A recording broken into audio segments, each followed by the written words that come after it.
fichier que ça soit sur le logiciel mais yow da ngay wax tey dénoncer bu subaa nga pare si ñu dem élection tu vois les mêmes problèmes nga ñëw taxawaat bëgg ne non duñ ko nangu tey duñ ko nangu ëllëg alors que yow xeexoo ko woon il faut qu'on en finisse avec ça définitivement aussi on peut pas continuer comme ça yow yaay bàyyi nguur parfois mu def lu ko neex ba ñu dem ci élection mu am ay dysfonctionnement nga ñëw taxaw ne non lii ak lii alors que yow xeexoo ko woon boo ko xeexul bu ñu xasee ba dem élection lu ci am mais tu assumes donc la responsabilité elle est partagée à tous les niveaux yow say cadre sax ki koy yor ma nga Malawi mooy Iris Corporation yow xamoo sax sa fichier yow c'est Iris Corporation qui gère ça. c'est état civil maîtrisé woo ko sa dara maîtrisé woo ko. mais loolu pose problème sécurité. mais suñu données personnelles ay étrangers amoo sax ay sénégalais yoo xamante ni yow sa noyau yow c'est état civil say carte d'identité mën nañ ko gérer dugal ko fenn denc ko da nga koy dénkaale ko ñoo xamante ni ils sont à l'extérieur c'est ce qui se passe actuellement dans ce pays Yewwi bii taxaw nii tey c'est-à-dire il faut ñu xam ne lu ñu mën a reprocher pouvoir bu ñu ko gisee ci opposition dinañ ko reprocher en toute objectivité c'est aujourd'hui que vous reconnaissez votre erreur mais hier vous avez parlé de complot alors que aujourd'hui Benno bi moo ñu dimbali moo tax tey nga amaat beneen position donc bu ñu ñi nekkee ci dëgg aussi nangu leen ko bu leen xagar nit ki parce que tey wax nañ ne non opposition bi nekkul ci yoon n'est-ce pas tey mu am benn fait bu déroulé ak ce qui se passe ak Benno ngeen ne nag woy lii ak lii ak lii ak lii alors que démb avant cette situation là moom ko amee yéen a ngi xagar nit ñi il faut respecter les gens aussi il faut respecter la société civile dont on parle mais pourquoi on dit que c'est une société civile corrompue Sonko l'a dit mais tey li am nii du ko wax parce que am na situation bu am. Omar Faye y a une part de vérité. waaw non dafa ndànk rek waxuma la loolu dafa ndànk. y a une part de vérité nag. waaw mais dafa ndànk dama la. y a une société civile très corrompue. en tout cas bi mu fi nekkee ba léegi moom bi fi nekkee ba léegi nekk acteur yàlla dimbali ko mu nekk sur la scène politique amul benn société civile ba xamante ni bu nekk bu fekkee def il est victime d'une injustice gars yi xeexaluñ ko amul. mi ngi door a ñëw nag bu leen ko fàtte xale la mi ngi door a ñëw dañ ko koy nangul parfois yenn mais mi ngi door a ñëw réew mi kenn tabax ko si benn jour. Des gens se sont battus pendant des années pour arriver à ce niveau donc c'est pas aujourd'hui la ñu ay ñi taxaw di wax ñun ñi xeex nañu tëj nañ leen fekk nañ leen seen kër matal leen licencié nañ leen tourné aujourd'hui vertu de toutes les formes d'agression pour arriver à ce niveau de démocratie et il mérite respect et considération tey nag bu la yàlla defee nga doon leader nekk ci benn position bi nangul nañ la ko mais nangul aussi ces générations les combats qu'ils ont menés jusqu'à arriver à ce niveau. mais Omar Faye ni nga mën a waxee opposition bi. bu ñu defee erreur. ñu reconnaître ko suñu gisee une société civile bu deful liggéey bi. aussi dañ ko pointé du doigt ci lan mais moom aussi. mais il n'a pas parlé de toute la société civile. mais il n'a pas parlé de toute la société civile. non dama ne. je pense que ni nga nangulee ci opposition bi aussi wax société civile lenn la société civile lenn la. mais il n'a pas parlé de toute la société civile aussi. c'est sur le parrainage. Qu'est-ce qu'on reproche à la société civile? Qu'est-ce qu'on leur reproche par rapport à ça? Mais est-ce qu'il a parlé de toute la société civile? Parce que comme en entendant parler, c'est comme si Sonko a dit que toute la société civile. Non. Je peux répondre à cette question. Non. Hein? Mais aujourd'hui, il y a une société civile. Allez-y. Je vous donne un exemple. Ouais. Il y a des éléments de la société civile qui tentent de justifier ce surplus de Benno Bokk Yaakaar. Mais d'accord. Qui disent que mais loolu yow xam nga ne en âme et conscience xam nga ne loolu aujourd'hui dul tegu. C'est un exemple. Ça dama lay rejoindre. ni ñu nangoo opposition bu juumee ñu pointé ko. bu ñu gisee société bu juum tamit nañ ko pointé. C'est simplement ça. dafa ndànk rek dama ne. Tu as parlé de loi. Il y a une loi bu fi nekk boo xamante ni mooy permettre ministre de l'intérieur mu am ay prérogatives yu mu régler problème mu vérification ak problème mu parrainage am na wala amul. c'est comme ban. Il y a une loi qui est là. Non, comme ban qui donne autorisation au ministre de l'Intérieur de procéder à la vérification aujourd'hui des parrainages. C'est-à-dire mu bàyyi ba coow am mu génne benn arrêté. dafa am fu ma jëm. oui il faut nga déglu ma.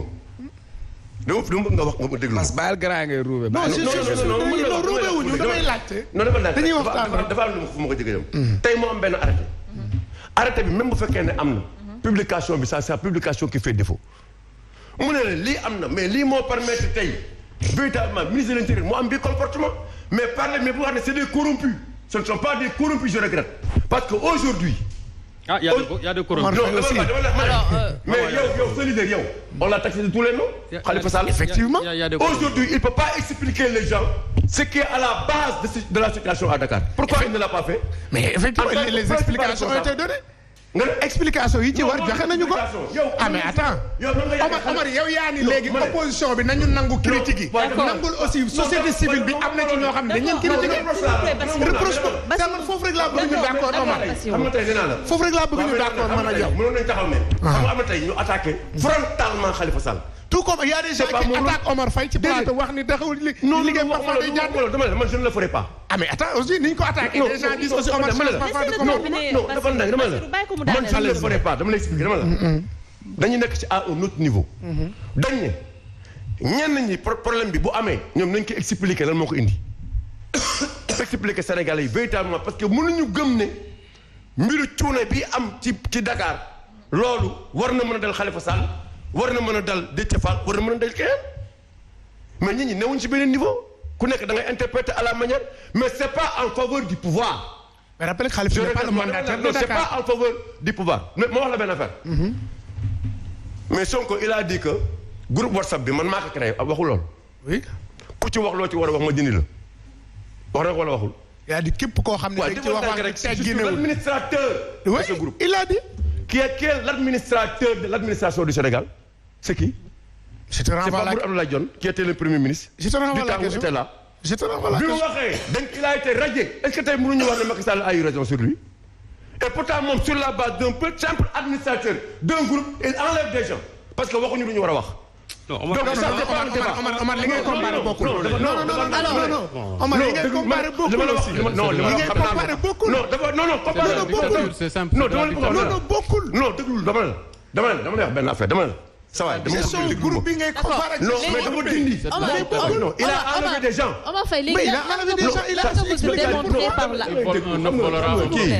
Il a expliqué pourquoi. Fi ma bëgg a d'accord Omar mooy ni nga wax opposition bi nañu nangu aussi société civile aussi d'accord ñëw voilà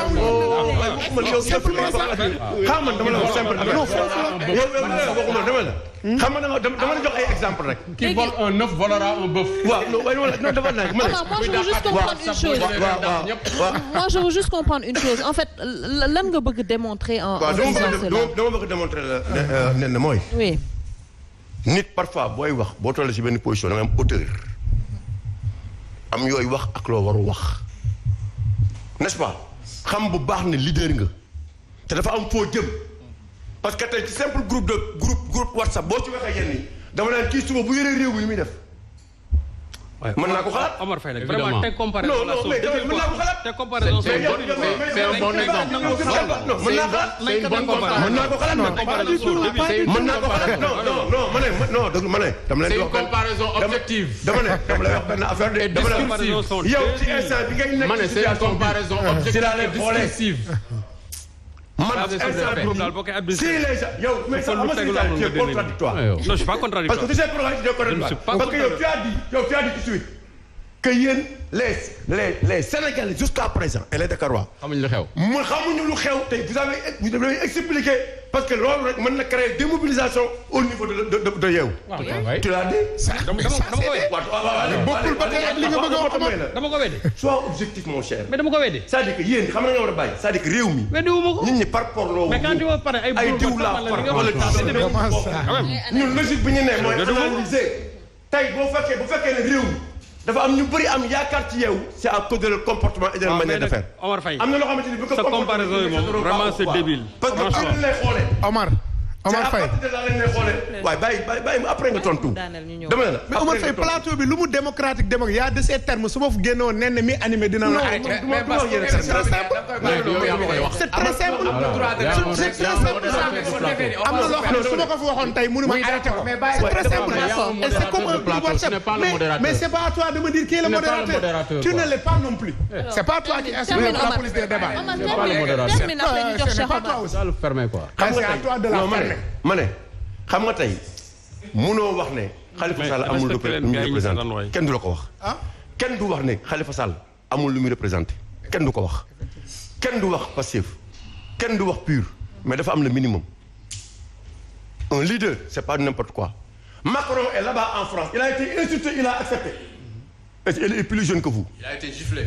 Il a été giflé en tant que chef d'État il a accepté nit dafa am loo xamante ni parfois da ngay am grandeur d'esprit quand il s'agit de certaines situations parce que tey mën na tax en tant que État ñu def ko mu am nu mu agir moo tax ma ne la yenn saa yi am na lu xamante ni ne il faut nga am grandeur am tolluwaay parce que ñun gis nañ ñu xamante ni ne c'est des membres légitimes de Yewwi reconnus même s'ils sont pas représentatifs mais ñu mën a apporter un plus la représentativité politiquement c'est pas seulement électoral tey mën nga wax ñëpp déglu la am na ñoo xamante ni ne politique ñu te bu ñu waxee nit ñi déglu leen topp leen ci li ñu wax il faut ngeen jël en considération et il y en a dans Yewwi cette coalition c'est une machine vous l'avez dit Serigne Sall il ne cesse de parler de machine cette machine c'est pas ni une personne ni deux personnes ni quatre personnes c'est un groupe de leaders qui se sont retrouvés pour créer ce groupe pour créer cette machine là mais il y a une locomotive. mais moo tax waaw mais d'accord mais il y a une locomotive. moo tax ma ne la parfois il faut reconnaître aussi que dafa am locomotive aussi. Parfois, Cheikh. Vas-y Omar, parfois la locomotive. Yewwi moom loo ci mën a wax rek c'est que am na locomotive. surtout le débat sur la société civile. Oui, on va. Gis nañ réponse également bu société civile apportée par rapport à ça société civile bu ñu gis quand même désolé bu ñu jëlee yenn kàddu yi peut-être teg leen ko. waaw xam nga baal ma ko. même si bu fekkee dañoo wax ne que c'était juste une partie de la nga société baal ma civile. ko ngeen baal ma ko ñuy seetaan aussi ñu baal ma ko xam naa damay def hors sujet après ñëwaat moment bi ñuy toog fii ñun di wax ci ay waxu politique élection parti bi jàppal fii sénégalais yaa ngi dee quoi ñu ngi ñuy rey quoi actuellement à Pikine rue 10 école 5 pas loin de fi ma dëkk benn femme boo xam ni dafa nekk ci multiservice ñu fekk ko fa tër ko ren di yóbbu xaalis non actuellement nii au moment où nous sommes là coow laa ngi foofu barki démb gis ngeen ay punkal nekk ci ay scooter dàq ji nit ba ci biir kër j'adresse juste un message parce que Guédiawaye, oui